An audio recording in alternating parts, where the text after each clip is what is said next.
Good morning student. छात्रों, आज हम देखते हैं गोलीय दर्पण। कल हमने समतल दर्पण के विषय में जाना था, तो आज देखते हैं हम अवतल दर्पण और उत्तल दर्पण। जो गोलीय दर्पण होते हैं वो दो प्रकार के होते हैं, एक होता है अवतल दर्पण और दूसरा होता है उत्तल दर्पण। जो गोलीय दर्पण होते हैं वो किसी खोखले गोलीय कोष, कोई भी खोखला गोलीय कोष होता है उसको काट लिया जाता है। जैसे ये हिस्सा काटा, ये कोई खोखला गोलीय कोष है, जैसे आपकी गेंद भी होती है, तो उसको काटा।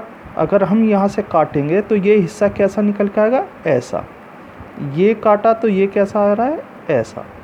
इस तरह के ये हिस्से निकल के आते हैं, ये होते हैं पारदर्शी। एक इसका तल होता है उभरा हुआ, एक धसा हुआ उभरा हुआ। तो अब अवतल दर्पण, इन्हीं गोलीय कोष पे पॉलिश जो करी जाती है उससे ही ये अवतल दर्पण और उत्तल दर्पण बनते हैं। अगर पॉलिश उभरे हुए तल पर कर दी जाती है, उभरे हुए तल पर कर दी जाती है तो ये अवतल दर्पण बन जाता है। अगर यही पॉलिश धसे हुए तल पर कर दी जाए, ये इसमें क्या है, ये उभरा हुआ, ये धसा हुआ, तो धसे हुए तल पर अगर पॉलिश कर दी जाए तो ये हो जाता है उत्तल दर्पण। तो अब अवतल दर्पण क्या हुआ, वह गोलीय दर्पण जिसका परावर्तक तल धसा हुआ और पॉलिशदार तल उभरा हुआ है। ये कौन सा तल है, पॉलिशदार।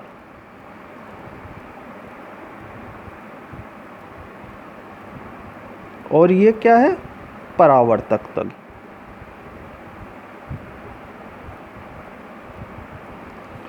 तो ऐसे इसमें ये पॉलिशदार और ये परावर्तक। अवतल दर्पण क्या हुआ, वह गोलीय दर्पण जिसका परावर्तक तल धसा हुआ और पॉलिशदार तल उभरा हुआ होता है, उसे कहते हैं अवतल दर्पण। उत्तल दर्पण, वह गोलीय दर्पण जिसका परावर्तक तल उभरा हुआ तथा पॉलिशदार तल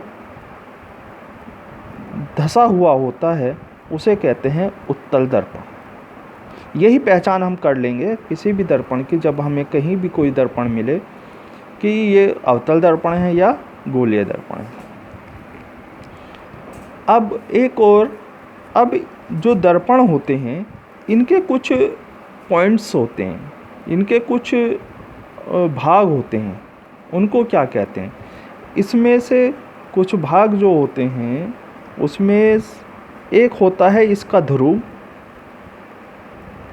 P, दूसरा होता है इसका वक्रता केंद्र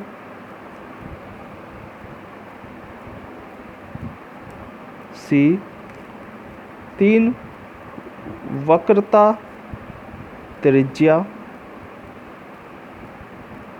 R, फोकस दूरी F, फोकस बिंदु F, फोकस दूरी स्मॉल f, मुख्य अक्ष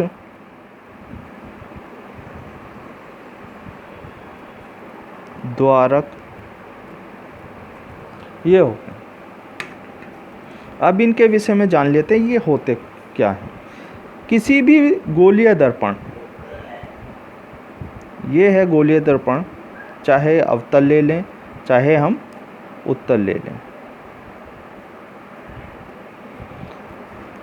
गोलीय दर्पण के मध्य बिंदु को हम गोलीय दर्पण का ध्रुव कहते हैं। ध्रुव को हम P से प्रदर्शित करते हैं। ऐसे ये उत्तल दर्पण का मध्य बिंदु क्या हुआ, ये, तो ये क्या हुआ, P। गोलीय दर्पण के मध्य बिंदु को हम ध्रुव कहते हैं। अब आ जाओ वक्रता केंद्र। गोलीय दर्पण जिस गोलीय कोश का बना होता है, ये किसी ना किसी गोलीय कोश का बना होता है, गोलीय कोश के केंद्र बिंदु को उस गोलीय दर्पण का वक्रता केंद्र कहते हैं। ये मान लो ये दर्पण है, ये किसी ना किसी गोलीय कोश का बना होगा, ये भी। तो इसका जो केंद्र बिंदु है वो इस दर्पण का वक्रता केंद्र कहलाएगा। तो और वक्रता केंद्र को हम C से प्रदर्शित करते हैं। ये हो गया, ये हो गया। वक्रता त्रिज्या, ध्रुव तथा वक्रता केंद्र के बीच की दूरी को हम कहते हैं वक्रता त्रिज्या। वक्रता त्रिज्या को R से प्रदर्शित करते हैं। ध्रुव तथा वक्रता केंद्र के बीच की दूरी को हम वक्रता त्रिज्या कहते हैं। अब इसके बाद ध्रुव तथा वक्रता केंद्र को मिलाकर जाने वाली रेखा को हम मुख्य अक्ष कहते हैं। ध्रुव तथा वक्रता केंद्र को मिलाने वाली रेखा को हम गोलीय दर्पण का मुख्य अक्ष कहते हैं। ठीक है। फिर इसके बाद आता है फोकस बिंदु। फोकस बिंदु ये है ध्रुव तथा वक्रता केंद्र के मध्य बिंदु को, ध्रुव तथा वक्रता केंद्र के मध्य बिंदु को हम फोकस बिंदु कहते हैं। फोकस बिंदु को F से प्रदर्शित करते हैं। ऐसे ये ध्रुव तथा वक्रता केंद्र के बीच मध्य बिंदु को हम फोकस बिंदु कहते हैं। अब फोकस दूरी, ध्रुव तथा फोकस बिंदु के बीच की दूरी को हम फोकस दूरी कहते हैं। ध्रुव तथा फोकस बिंदु के बीच की दूरी को हम फोकस दूरी कहते हैं। इसे स्मॉल f से प्रदर्शित करते हैं। ध्यान रखना है, फोकस बिंदु कैपिटल F से और फोकस दूरी स्मॉल f से प्रदर्शित करते हैं।